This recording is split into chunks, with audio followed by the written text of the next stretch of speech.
Deck lateral loads. The truth is revealed. The publishing of the permitted lateral load anchor detail in the 2009 International Residential Code has drawn question to whether lag screws alone can support deck lateral loads at the ledger.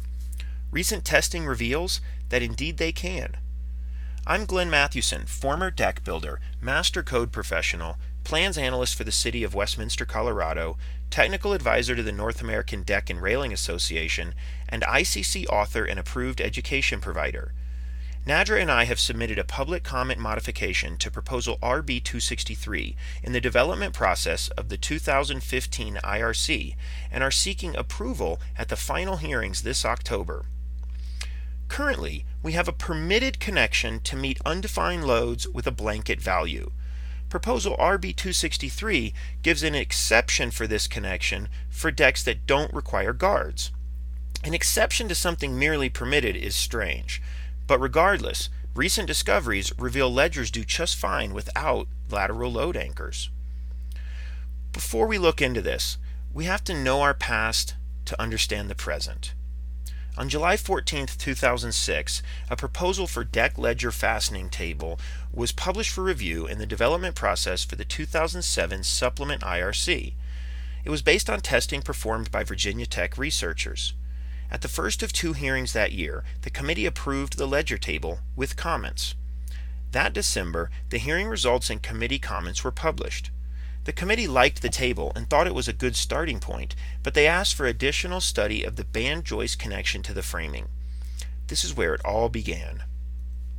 As the committee approved a tested connection of the ledger to the band joist, the question arose as how well the band joist is connected to the rest of the structure.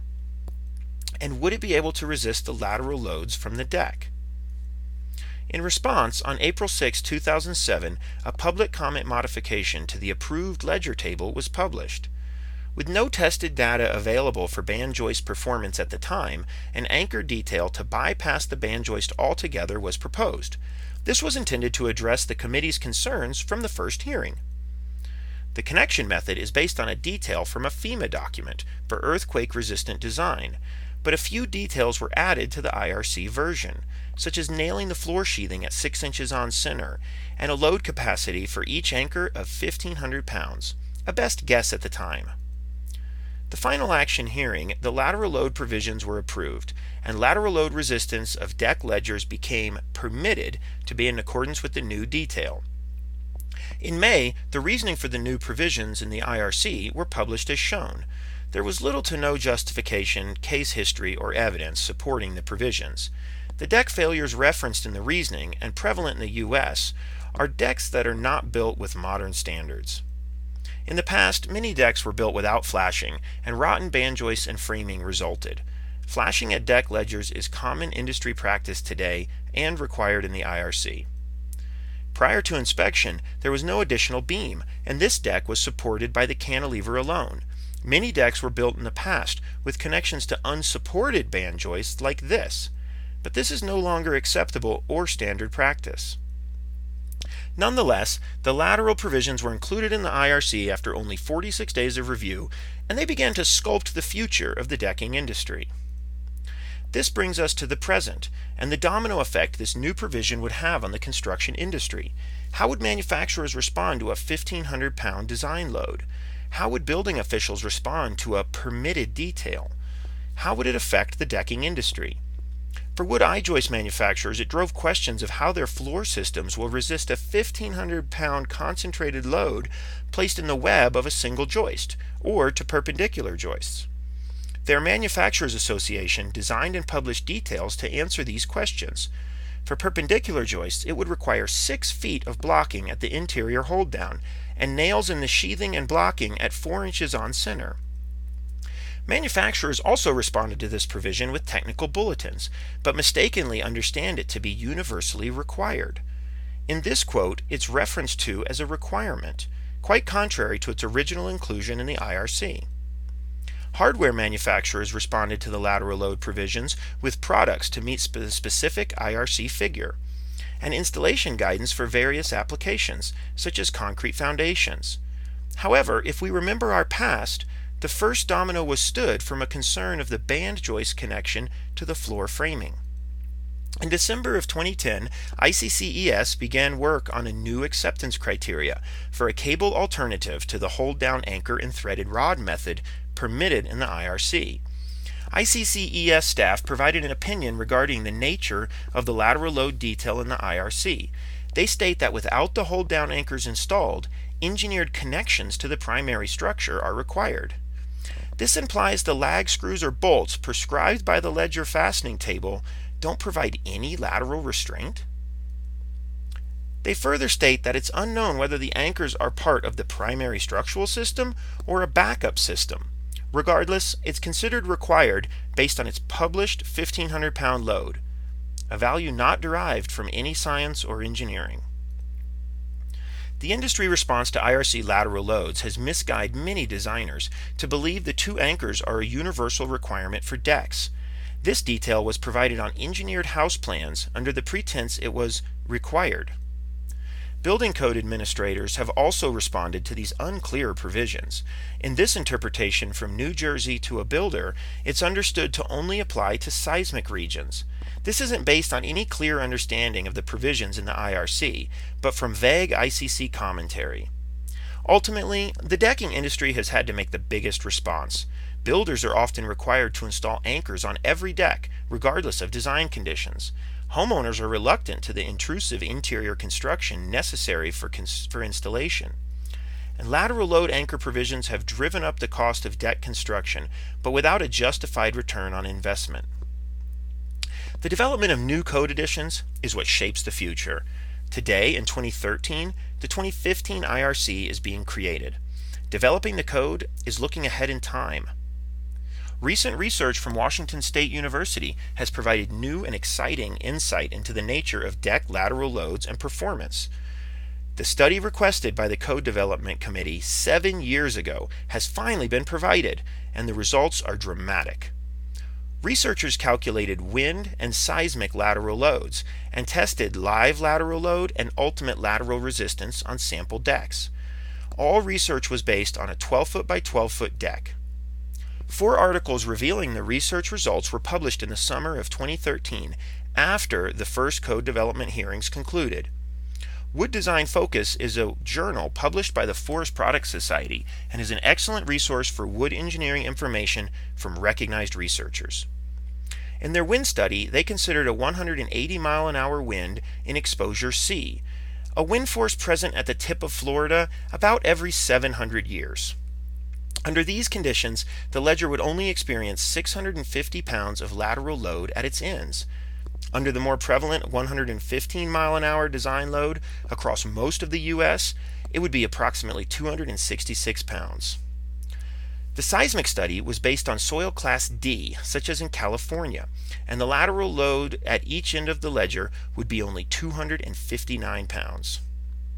Bear in mind that both these studies assume there are no other connections along the ledger, such as lag screws, taking some of the load. Something never before done, lateral live loads were tested with human subjects. A sample deck was loaded to 40 pounds per square foot with people swaying in unison. Perpendicular and angled decking conditions were tested, but no other means to brace the deck was provided.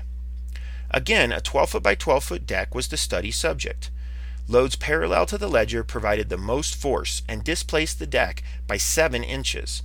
At this point, the researchers felt the deck inertia had overcome the force generated by the occupants, and a maximum live load had been reached. Under the worst case tested, and based on previous studies of bleacher seating, researchers determined 12 pounds per square foot as an acceptable and conservative lateral live load design value. For the 12 by 12 deck, this would yield 1,750 pounds total and 875 pounds at the end of the ledger where hold-down anchors are permitted. The summary of worst-case lateral loading shows all sources are well below the 1,500-pound value in the IRC. But this doesn't answer the question that started it all. Does the lag-screwed ledger and band joist resist the lateral loads? That's what this test answers. 2 12 by 12 decks connected to a mocked-up floor assembly built according to IRC standards were pulled laterally at the center of the joist span. Perpendicular decking was installed, and the test was stopped at 7,000 pounds. This was a comparative test. Two identical decks were built and connected with lag screws according to IRC provisions. One was provided lateral load anchors, one was not. The decks were pulled laterally to see how the ledger and band joist would perform. At 2,000 pounds of force, there was 3.5 inches of displacement. This is equivalent to the 7 inches of displacement measured here under the 1,750 pounds of force generated by the occupants in the previous test. At this load, significant joist splitting has occurred from the decking fastener. The test continued, however, and at a load of 3,500 pounds, there was 17 inches of displacement at mid-span. At this point, the deck joists were well beyond failure. Testing continued to a load of approximately 7,000 pounds. This is a force 4 times what could be generated by the occupants, and the lag screws never failed. According to the researchers, furthermore, even though the two outermost lag screws carried most of the force, these lag screws did not show any visible signs of withdrawal at the maximum load of approximately 7,000 pounds. This performance is reiterated in the article a second time. No visible signs of failure. But we do not have the answer to the original question. How did the band joist handle the load? This is the concern that brought the lateral load detail into the IRC. According to the test results, no damage was observed in the simulated house diaphragm. Further, the researchers concluded these results point to the effectiveness of 0.5-inch diameter lag screws when selected and installed per the IRC deck ledger connection provisions. With every new code developed, this future soon becomes our present. Shouldn't it be based on all we have discovered? ICC believes so and encourages on their website in regard to code development. This process ensures that the international codes will reflect the latest technical advancements and address the concerns of those throughout the industry in a fair and equitable manner. NADRA represents the concerns of the decking industry and has submitted a public comment modification to proposal RB263 asking to remove the misleading and unnecessary lateral load connection from the 2015 IRC. With the code representing our latest understanding of deck lateral loads, deck structural performance can be appropriately accommodated and researched into the future. Blanket values and specific hardware details for deck lateral loads don't have a place in the IRC, but this doesn't prohibit them from being installed by choice. On a personal note, when I'm not busy supporting NADRA in the decking industry, I'm at work in Colorado administering code to my local community. I wish only to enforce government regulation on my neighbors that is proven, fair, and trustworthy. I ask my fellow code officials to help me in that effort by protecting the validity and quality of the provisions of the International Residential Code and approving the modification proposed to RB263. Please share this video with those in the code and decking industry.